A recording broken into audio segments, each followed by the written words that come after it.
wa pili kifungu cha 4 kuanzia mstari wake wa 8. Haleluya. Naomba tu tusomewe lile ili tuzidi kunjua yale mambo ambayo yatakuwa mema kwetu yanatokana na hali ya kunyenyekea, yanatokana na hali ya kuweza kuwa mdogo. Hata kama uko umefika wapi, kuwa mdogo na kukumbali kuweza kupelekana nayo kazi yake Elohim. Maandiko yanasemaje pale? Wafalme wa pili 4 kuanzia mstari wake wa 8. Ndio.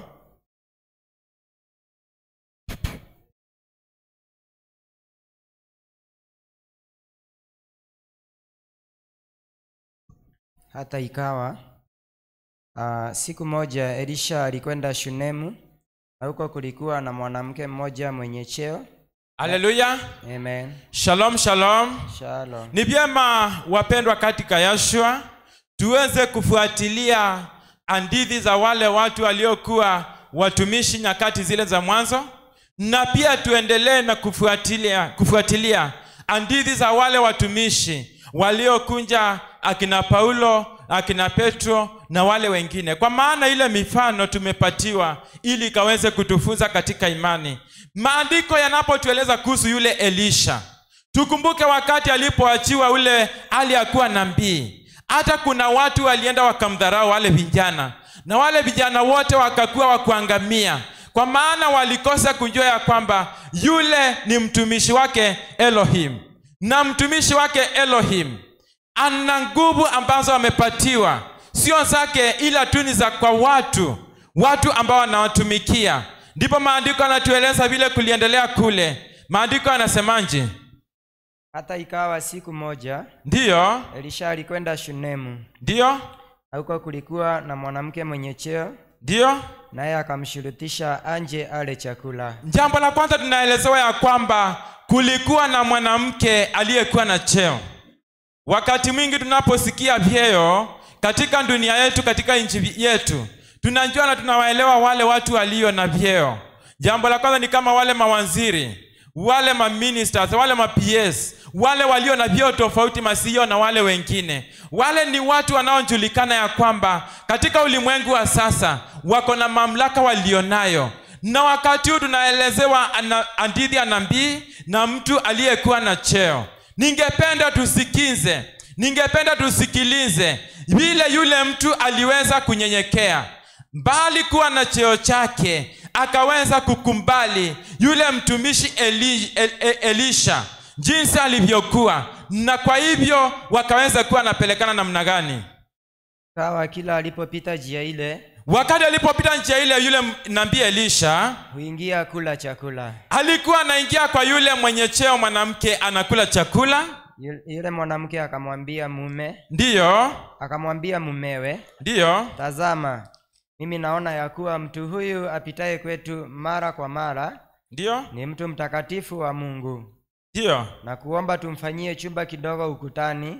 Yule aliyekuwa na cheo kwa ajili ya kunyenyekea kwake, ingawa alikuwa na mamlaka wakati ule, akaweza kuongea na bwanake ili waweze kumtengenezea yule Elisha mahali pa kuweza kuwa napumzika, kwa maana alikuwa anapitia pale frequently. Alikuwa anapitia pale kwa muda akielekea sehemu tofauti. Wakafanyaje? Na kuomba tumfanyie chumba kidogo ukutani. Na ndani yake tumwekee kitanda. Na meza. Na kiti. Na kinara cha taa. Na itakuwa atujiapo ataingia humo. Ndivyo, endelea. Ikawa siku moja akafika huko. Kwa maana wale katika matarajio yao ama katika mawazo yao walikuwa wamejua kwamba huyu ni mtumishi wa Mungu. Na kama vile tulivyosoma Mathayo 10 mstari wake wa 40 ya kwamba anayempokea yule anampokea yule ambaye amemtuma, na atakaye kula ama atakaye shiriki na nabii ataweza kupokea kipawa chake ama thawabu yake nabii yule. Ndivyo na wale walipokuwa na vyeo vyao, hata kama walikuwa watu wa kuhesabika katika ile nchi, wakaona ni vyema waweze kuwa na nafasi ya yule nabii. Ndipo akaweza kutenga chumba waweze kumwekea, kwa maana yule alikuwa mtumishi wa Mungu. Ndani yake alikuwa amenyenyekea, hakuwa anaweza kujifanyia mambo mengine, lakini wale alikuwa anatumikia, kwa maana walikuwa wanaelewa jinsi ilivyo. Yule mwanamke ndipo akaweza kupanga yale mambo. Ikawa siku moja alipokuwa anapita kukaendanji, ili ndugu zangu tuweze kusikia ni matunda yepi tutapata kama tutakubali kuhudumu, kama tutakubali kushiriki na wale ambao wameteuliwa, na wale ambao wamewekwa katika kazi yake Elohim. Kwa maana wale ndio tuliweza kuambia kwamba wamenyenyekea, hawana nguvu ya kujiitishia chochote kile, hawawezi wakajiitishia. Lakini sisi ambao tumefunzwa, sisi tumeweza kuelewa ule ukweli, na ndio wale walikuwa natenda yale. Wakatendaje? Ikawa siku moja akafika huko, ndio akaingia katika chumba kile akalala. Akamwambia Gehazi mtumishi wake, ndio muite yule Mshunami. Ndio. Naye alipokwisha kuitwa, ndio akasimama mbele yake. Ndio. Akamwambia, ndio, sema naye sasa. Tazama, wewe umetunza sana namna hii, atendewe nini basi? Haleluya. Amen. Shalom, shalom. Shalom. Mwokozi Yashua apewe sifa. Nabii anauliza yule Mshunemu ya kwamba nikutendee nini? Utendewe nini basi? Kwa maana umeweza kumtendea haya mema huyu nabii. Yule kazi yake, kama vile tunavyosoma, kazi yake ilikuwa unabii. Kwa hivyo yeye hakuwa na nguvu yoyote ile ya kuweza kujengea manyumba, kwa maana alikuwa anashiriki, anaenda, anatembea kwa wale wa Israeli kuweza kuwatumikia. Ndipo sasa tunaona huyu akiulizwa, utendewe nini basi? Ulingana na macho ya kibinadamu, tunaweza sema ya kwamba huyu ndiye ako na mali mingi, kwa hivyo ni yeye atatendea huyu. Na ni kweli ndivyo ilivyokuwa, kwa maana nabii alikuwa na cheo na ndani yake akaweza kunyenyekea. Sasa imengeuka, yale mambo yameanza kumgeukia, yale mambo yameanza kurudi kwake, lakini hakuwa anafahamu lolote lile ya kwamba kama kuna jambo ataweza kupata mahali pale. Haleluya. Amen. Shalom, shalom. Shalom. Nyakati nyingi tunatenda mambo tusipojua kile ambacho tutapata. Mambo ni moja, tunaweza pata baraka, tunaweza pata laana. Kwa maana yule ambaye ametumwa na Mungu, yeye ana nguvu ya kuweza kujifanyia lolote wakati ule aliko katika kazi yake Mwenyezi Mungu. Yeye ana nguvu mwangi ya kuweza kuacha ile kazi akafanye kazi yake hata siku ya leo. Sio jinsi kama vile Paulo alivyokuwa. Kwa maana Paulo anaongea akisema ya kwamba yeye anatenda lile ili asinje akawafinyilia wale, bali awaonyeshe mfano ambao wataweza kuwa wanatenda na kufanya wakati ule ambao wataweza kuacha. Wale aliendelea na kufanywa nini? Endelea na maandiko. Endelea kusema, ndio, Je, uombewe neno kwa mfalme? Uombewe neno kwa mfalme? Au kwa amili wa jeshi? Ndio. Yule mwanamke akajibu, ndio, mimi ninakaa katika watu wangu mwenyewe. Ndio. Akasema, basi atendewe nini? Ndio. Gehazi akajibu, hakika hana mwana na mumewe ni mzee. Haleluya. Amen. Shalom, shalom. Shalom. Yule mwanamke alikuwa hana mwana.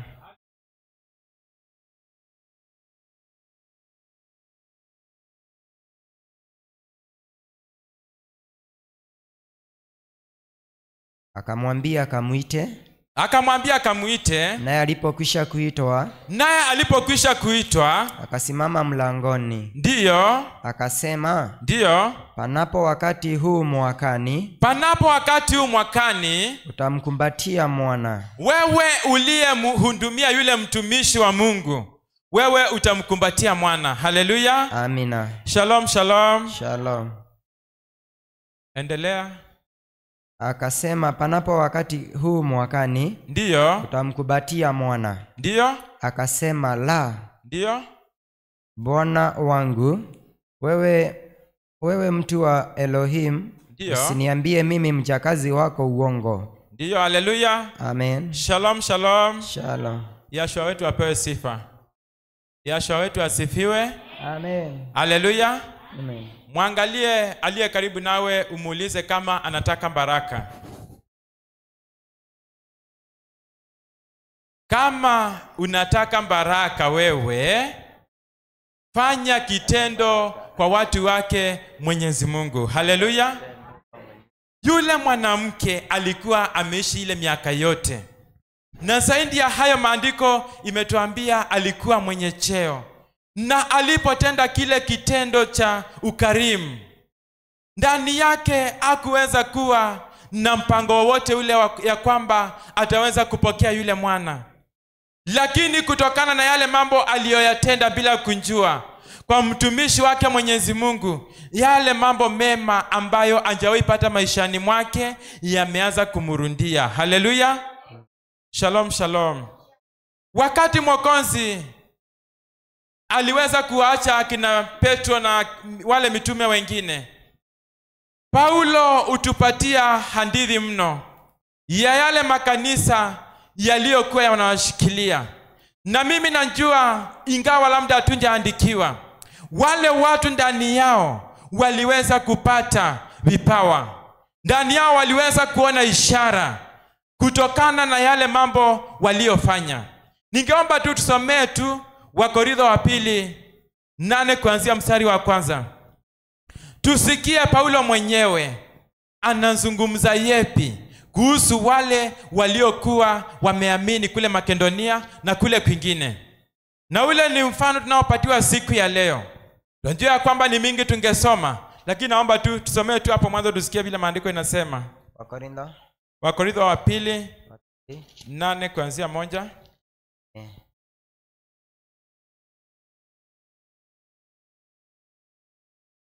Ndiyo. Tena ndugu zetu, wahalifu wa habari za neema ya Elohim waliopewa makusanyiko ya Makedonia.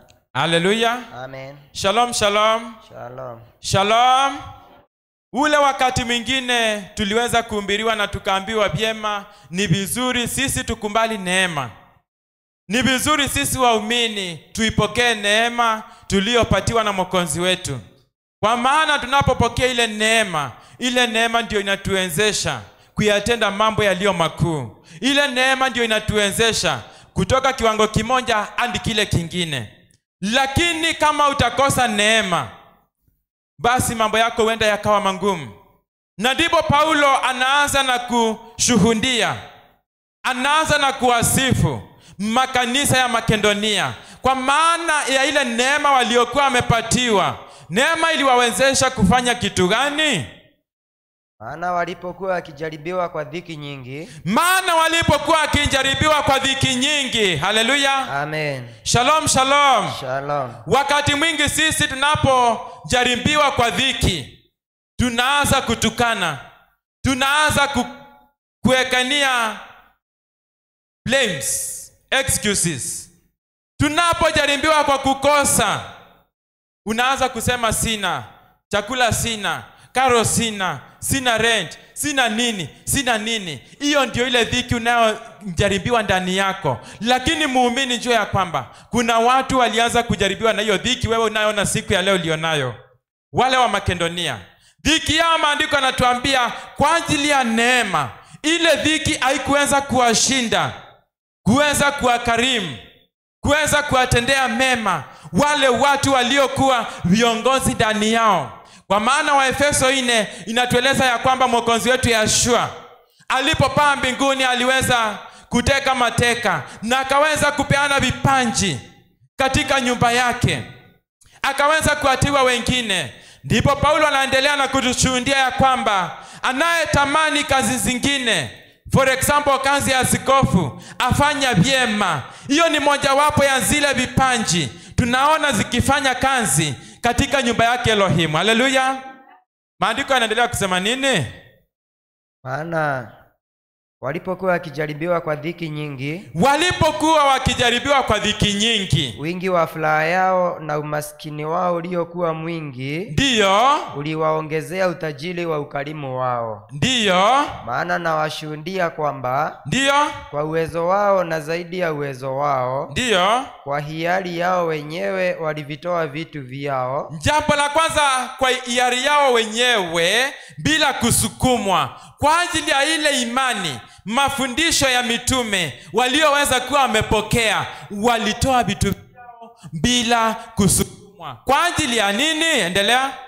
Hiari yao wenyewe walitoa vitu vyao, ndiyo, wakituomba sana pamoja na kutusihi, wakituomba sana pamoja na kutusihi kwa habari ya neema hii, kwa habari ya neema hii na shirika hili la kuwahudumia watakatifu, na shirika hili la kuwahudumia watakatifu. Haleluya, amen. Shalom, shalom. Shalom. Paulo kama auangepatiwa nzile vile anavyoendelea na kupeana ushuhuda wake mahali hapa, vile anavyoendelea na kuwahudumia, anaonyesha ya kwamba kile kilichotolewa na yale makanisa kiliweza kusaidia wale waliokuwa wanahubiri kupeleka ile injili mbele. Iliweza kusaidia kuweza kuwahudumia wale wote waliokuwa katika neno, wale wote waliokuwa wanazunguka akina Paulo walipokuwa naenda sehemu za mbali, kwa maana kule hawakuwa na nafasi mingi ya kuweza kufanya kazi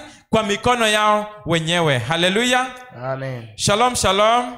Shalom. Ningependa uruke tu uende mstari wa 6, tusikie jinsi anavyosema kuhusu Tito. Hata tukamwonya Tito kuwatimilizia neema hii kwenu, kama vile yeye alivyotangulia kuianzisha. Ndiyo, Lakini kama mlivyo na wingi wa mambo yote, maandiko yanasema kwa ajili ya ile neema waliokuwa nayo, dhiki ikawa ndani yao na wakaanza kutoa, ndipo Paulo na wale wengine waliweza kumteua Tito, wakaweza kumwambia Tito ili aendelee kufanya ile kazi na kumwonya awatimilizie wale watu wa Makedonia ile neema waliokuwa nayo, ama ile kazi waliokuwa wametenda nzuri, kwa sababu kutoa kwao kuliwawezesha wengi waweze kwenda kupeleka lile injili, waweze kwenda kupeleka lile neno njema, kwa sababu walikuwa wanaungwa mkono na wale wengine waliokuwa wameamini. Haleluya, amen. Sisi siku ya leo maandiko tuambia kwamba tuweze kumfuata Paulo, lakini kulingana na yale mambo anayozungumza tunaweza kosa kumfuata, ama tunaweza kosa neema, kwa sababu sisi tumefanya mikono yetu ikaweza kuwa ngamu. Hatutaki kutoa tuweze kushiriki ile huduma inayohudumiwa na wale watu ambao wameweza kupatiwa ile kazi. Kwa maana kama vile maandiko yanavyosema katika kile kitabu cha Wakorintho wa kwanza 12, nadhania ni 12, ningependa tusomee pale tuweze kutamatishia pale, ili tunjue ya kwamba ndani yake Yeshua lazima kila mtu awe na kazi yake, na zile kazi zote ni watu ushikana mkono, kama vile Paulo anavyokusudia ama anavyonena pale, vile yale makanisa yalivyonena. 12 inasemaje?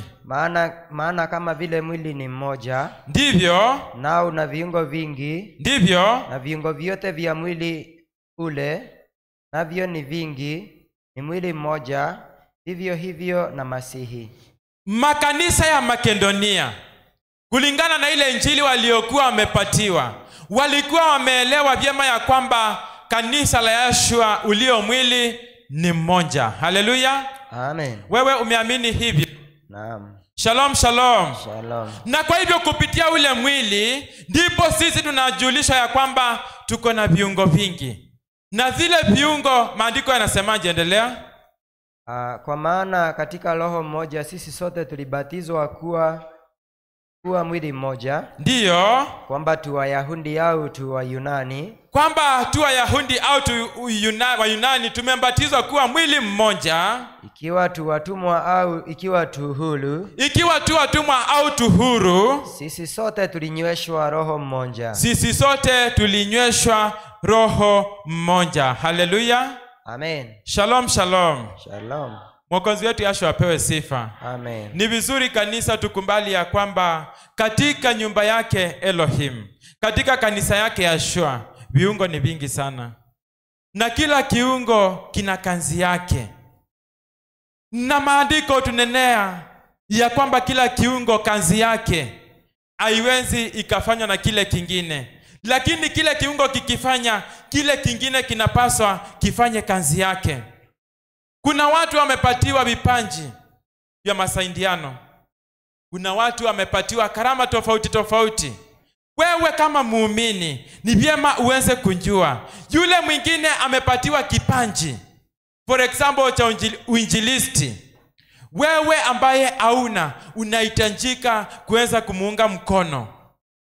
Yule ambaye amepatiwa kipaji cha utume, cha uchungaji, wewe ambaye hauna kile, unahitaji kumshikilia mkono. Kwa maana hii kazi yote haiwezi ikakamilika bila kuungana mkono.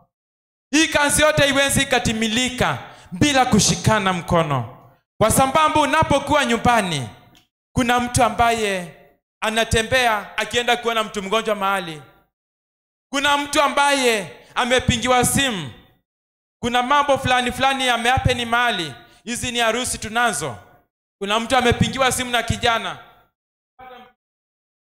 Kuna mtu amepingiwa simu na mahali anataka kwenda ili aweze kukamilisha kazi fulani.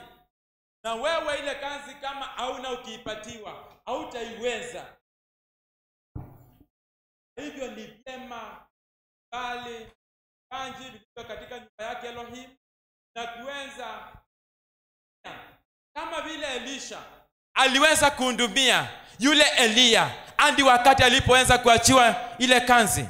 Naye Elisha ameendelea kuhudumiwa na wale wa Israeli, kwa maana ni kazi ambayo ameweza kupata na ni kazi nzuri ya utumishi ya watu wake Elohim. Siku ya leo tunanenewa sisi. Maandiko tunanenea vyema katika kitabu cha Wakorintho wa kwanza 16 mstari wa kwanza.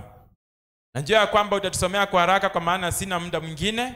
Ya kwamba kila siku ya juma kila mmoja wetu na atenge kadiri ya kufanikiwa kwake. Sisi tumefanikiwa, sisi tumefanya kazi, sisi tumefanya biashara, sisi tumewekeza, tuna mifungo, tuna ng'ombe, tuna kuku, tuna mbuzi, tuna vitu mingi sana. Haleluya. Amen. Wengine hapa mtu anatafuta mahali pale atawekeza kitu, lakini ifikapo siku ya juma ya kwanza ana kitu. Wengine wenu wameajiriwa monthly salary. Ni kweli hutapata kitu every Sunday, lakini mwisho wa mwezi ndani yako unapaswa kuwa na dhamiri njema ili usinje ukafanya kama Anania. Kama vile imani imetuangiza, tenga kadiri ya kufanikiwa kwako wewe mwenyewe. Mbuzi wako wamezaa, kazi yake Elohim imesimama. Kuna makusanyiko Kimbimbi, mchungaji anahitajika huko, askofu anahitajika, kuna Ukambani anahitajika, na kila mahali. Na hayo yote kama vile makanisa ya Makedonia alivyofanya, nasi tunahitajika tuweze kufanya hivyo ili ile injili iweze kusonga na mbele. Na wasihi na waomba, jambo la kwanza, kama vile maandiko yanavyotunenea wakati mwingi mno, tukumbali kunenewa, tukumbali mafundisho, tukumbali kushikana mkono, tukumbali kuwa kama watoto wanyenyekevu ili tukafanye kazi yake Elohim. Kwa hivyo kwa hayo mengi au machache, ningewaomba tu kila mtu. Haleluya. Roho moyo wa binadamu unajidanganya. Kweli. Wewe unajua kazi unafanya. Wewe unajua kazi unafanya. Wewe unajua mapato yako. Wewe umesema umeamini. Wewe sinitiwa katika nyumba yake Yashua. Wewe unaona kazi ile inaendelea. Wewe unajua ya kwamba unapaswa kuishika mkono. Wewe unataka baraka. Ni wewe utafute baraka au laana. Yule Shunemu, yeye alipokea baraka kwa kukubali na kile alichokuwa nacho na nabii wake Elohim.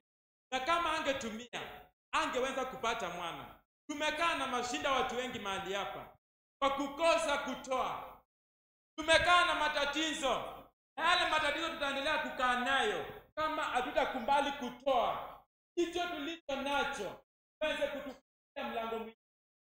Hakuna mahali popote pale utawekewa baraka kama kikapu chako kimejaa. Lazima ukubali kutoa tuweze kuwekewa baraka mahali pale. Tumeishi nyakati mingi juu watoto wetu. Tumeishi nyakati mingi juu ya makazi yetu.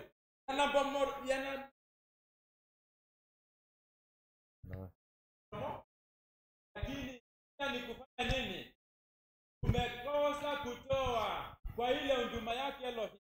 Kwa hivyo hautaweza kujilaumu. Hautaweza kulaumu yeyote. Bali ni wewe umejilaumu. Kwa hivyo machache kwamba nimwalike mchungaji.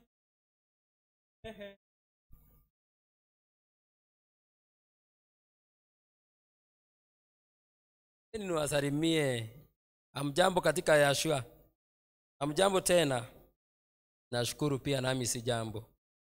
Haya masaa yaturuhusu kuongea chochote maana masaa imeisha kabisa, si ndio? Mafundisho ni mengi na mafunzo ni mengi. Tatukumbusha hiyo siku nyingine ya Sabato. Ni sawa? Kama kuna mambo ya kukumbushwa, lakini ni vyema ya saindi. Mimi husema vizuri sana. Hakuna kitu cha maana kama mafundisho ya nini? Najua ni vizuri kueleweka. Mafundisho ya imani. Na ndio niliwaambia Sabato iliyopita nikasema ya kwamba hakuna kitu cha maana kama kuelewa na kutambua ni nini kinachoitwa mafundisho ya imani. Na imani ilianzia wapi? Ukielewa kabisa hautakuwa na shaka wala shinda katika safari. Na hii anayesema Elda nadhani ya kwamba ni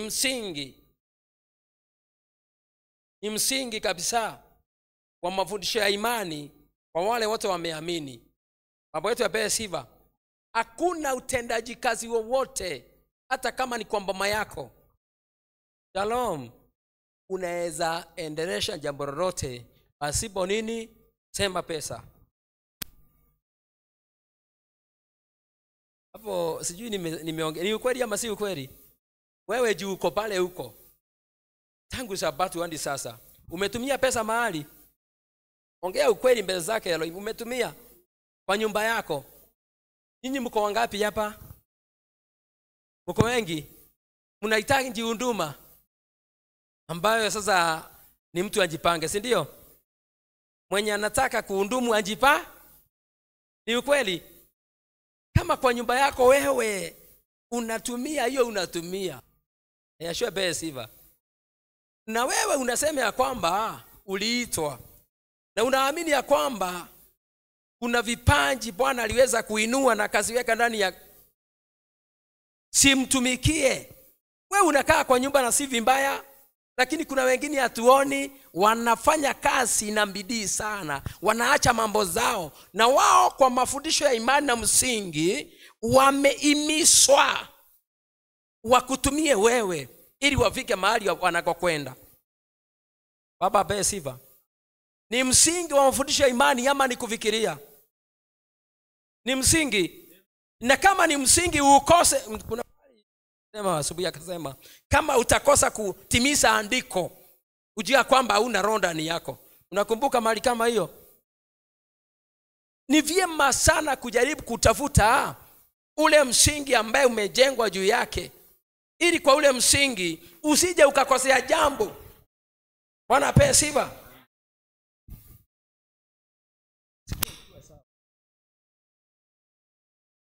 Shalom. Niulize tu swali.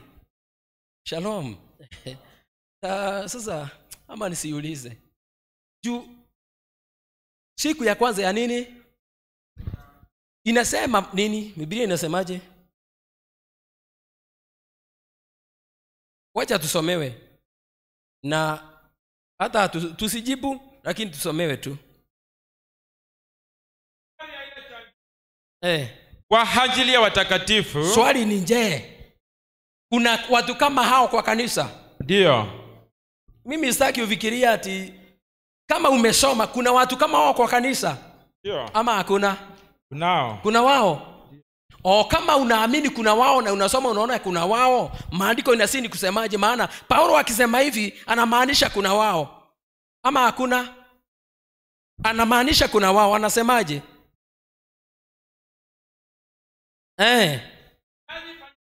Kwa hivyo tufanye vivyo aje?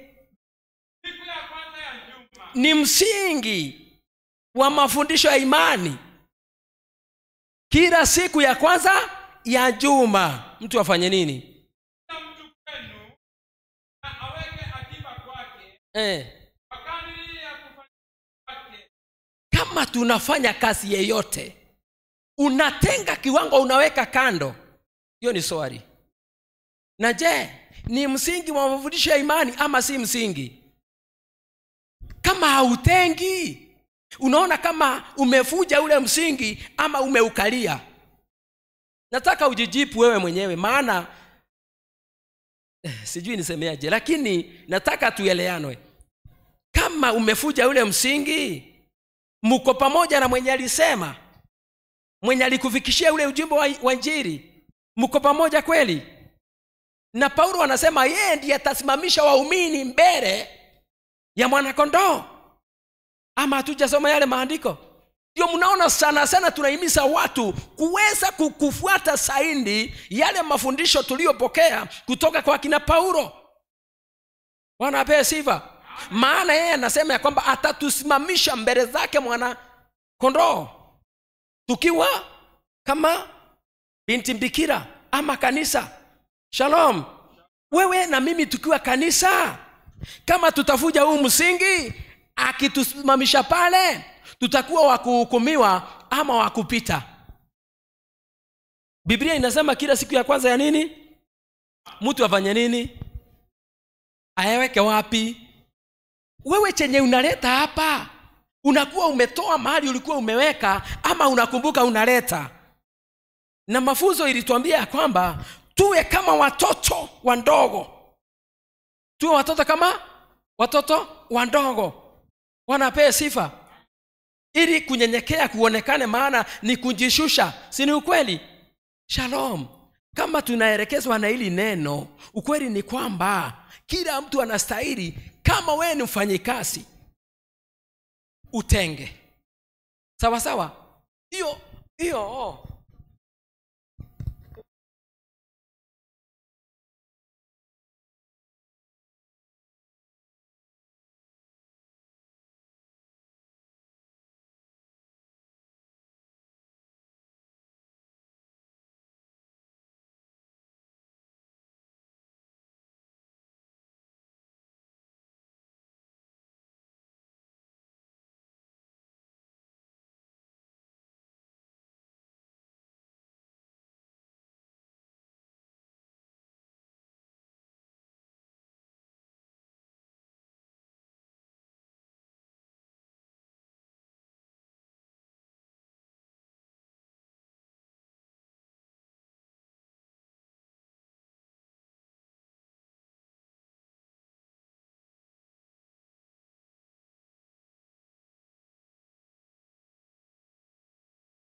Wakawa na shughuli wote.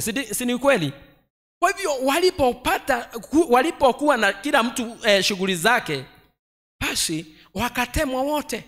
ikasemekana wale sasa wataitwa wale hata hawakuwa kwa idadi wakuje tu wakule na wakunywe. Baba yetu apewe sifa. Kwa mafundisho ya imani unakutenga na kuweka mahali kama umepata, lakini chenye umeweka hakuna mtu anakuamulisha ni ama ni ile. Hapo unaambiwa uchunguze kwa moyo wako, maana papa ataki mtu anayetoa kwa kusukumwa, anataka anayetoa kwa kujitakia, kwa moyo safi. Baba yetu apewe sifa. Na hapo ndipo yeye sasa chenye Herode anazungumzia, anamiminia baraka pale, maana alisiondoa pale kwa Maraki akasileta hapa kwa mafunzo ya imani, kwa kutoa kwa kujitakia. Lakini kuweka ni lazima, lakini ile unaweka ni kujitakia. Na hapo ndio watu wanaenda kusema, unajua mtu anatoa chenye anata, unajua hii si kusukuma, ni kujitakia. Hiyo si mafundisho ya imani. Mafundisho ya imani inasema hivi, rudia hilo andiko. Unajua ni vizuri ushike ili usiseme nani alisema. Inasema habari ya ile changizo kwa ajili ya ndio kama vile nilivyowaamuru makanisa ya Galatia. Aliwaamuru ama hakuamuru? Kuamulisha watu ni kufanya nini? Ni kujitakia ama ni command? Unajua ni vizuri last Sabato nilisema ya kwamba ni vizuri sana. Paulo akasema mahali ya kwamba Petro, watu wale wanaoishi neno ni wale ambao hawafanyi nini? Hawangojei wafundishwe. Bwana apewe sifa. Na ndio unaona hapa Paulo anaposema ya kwamba aliwaamuru makanisa ya Wagalatia, akasemaje? Siku ya kwanza ya juma, kila mtu kwenu na aweke akiba kwake, kwa kadiri ya kufanikiwa kwake. Rudia hapo mbele. Habari ya kwa ajili ya watakatifu, kwa habari ya ile changizo kwa ajili ya watakatifu. Kwa hivyo tunakumbushwa sisi tulioamini kwa ajili ya changizo kwa ajili ya watakatifu, ndio kama vile nilivyoamuru makanisa ya Galatia, nanyi fanyeni vivyo. Tuko nje ama tuko pale kwa kuamulishwa? Tuko pale kwa kuamulishwa ama tunajitakia?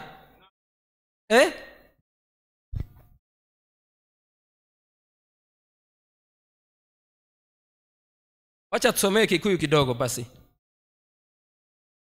Na hii si mafundisho, ni by the way juu ya Herode yenye ametuambia tu ni kupitia. Nao uoro wa muhothi uria uothawa ni undu wa andu haria amureri. Inywe na hinywe ikagai ota uria ndathanire kwikagwo makanitha-ini maria ma Galatia. Ni gwathana athanire. Aya. Tuko hapa tunapelekana vizuri. Paulo ni gwathana athanire. Wale wamecheka hata wakushika. Paulo ni gwathana athanire. Muremi. Paulo ni gwathana athanire. Auga na ithuĩ twĩkage ũguo athanire. Atia. Muthenya wa kwambĩrĩria kiumia ri, o mundu wanyu ni aigage muthithu ota uria arathimitwo. Usiende mahali kusema unajua pale ni vile mtu anataka. Hiyo ni yako, si mafundisho. Si hapa ama yenye tunafundishwa. No. Hii tumeamrishwa ni lazima uweke kitu. Lakini chenye unaweka hauambiwi ni kitu gani.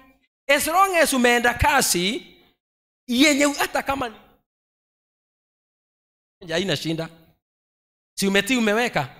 Sasa pale kufuna pia unaambiwa chenye ulipanda ndicho.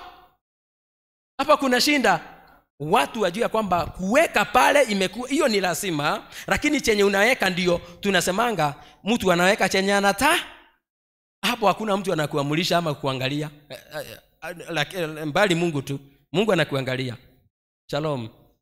Hiyo ni yale Herode amesema, nimepitia kidogo ili kwa mafundisho mtu pengine asishike isivyo. Ama kwenda kusema sisi unajua tuumbiriangi pesa, atuumbiri pesa, lakini hii juu iko pale kwa sababu ya kasi ya huduma tutaruka. Najua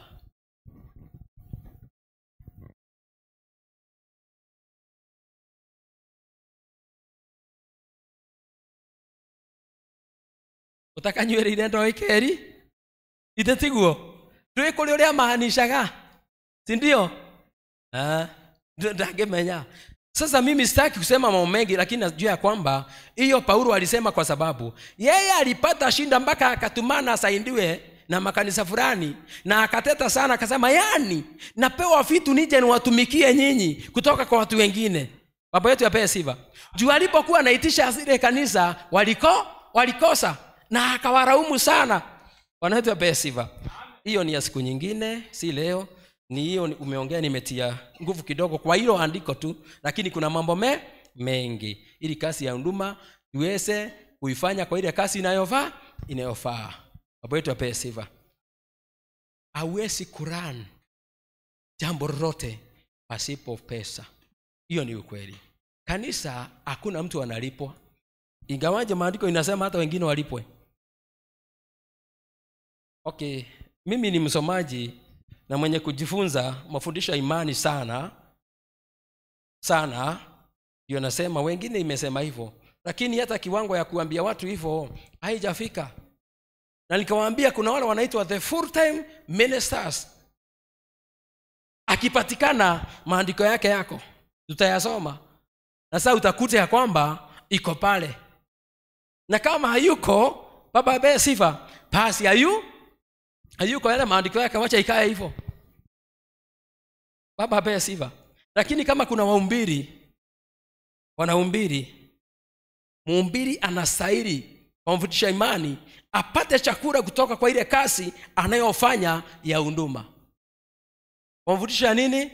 Ya imani. Akienda hivyo kuhubiri, anastahili akule kile ambacho kinatokana na wale waliochanga kwa hiyo kazi. Sasa sisi hatutumii yale maneno na yale maandiko sisi, bali kama wako wanastahili kufanya nini? Kutumia. Na ndio unaona ule mchango unatolewa, unafikia hata askofu. Mimi ni mmoja wa kuelewa ile kazi pia askofu anafanya usiku na hata mchana. Na wale wanajua anawaandikianga messages usiku, nimerudi saa 8, saa 9, saa 7, niko hapa, niko kule. Mimi najuanga, na wale wanafikiwa na ujumbe wanajua. Yule mtu kuna siku nilisikia alikutumia message, hata tulikuwa na kwambia saa imekuwa ni dharura, naenda mahali fulani na angeomba kuko hivi. Shalom.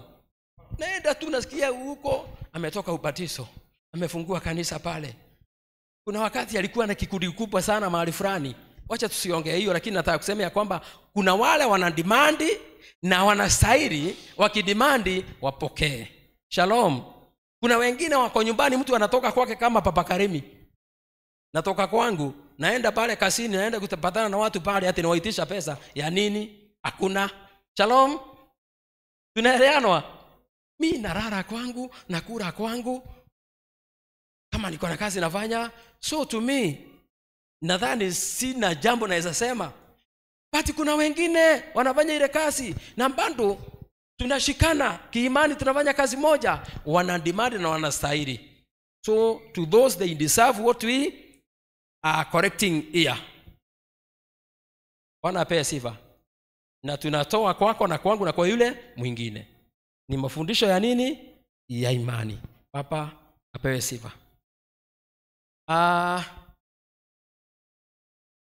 Ile kitu ningetaka kuwakumbusha ni kwamba hata kama masaa yametusukuma sana leo, nimeongea hivyo juu nimeona hatutaongea yale mambo yalikuwa mbele juu ya elder, hiyo masaa amefikisha.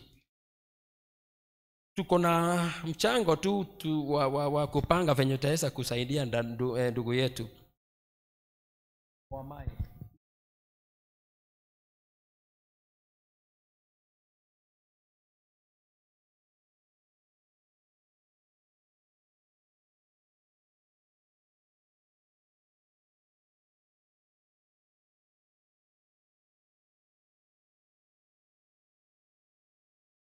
Tumeongea kitu kama hicho, na ni vizuri sana kujua Huyo ndugu yetu anahitaji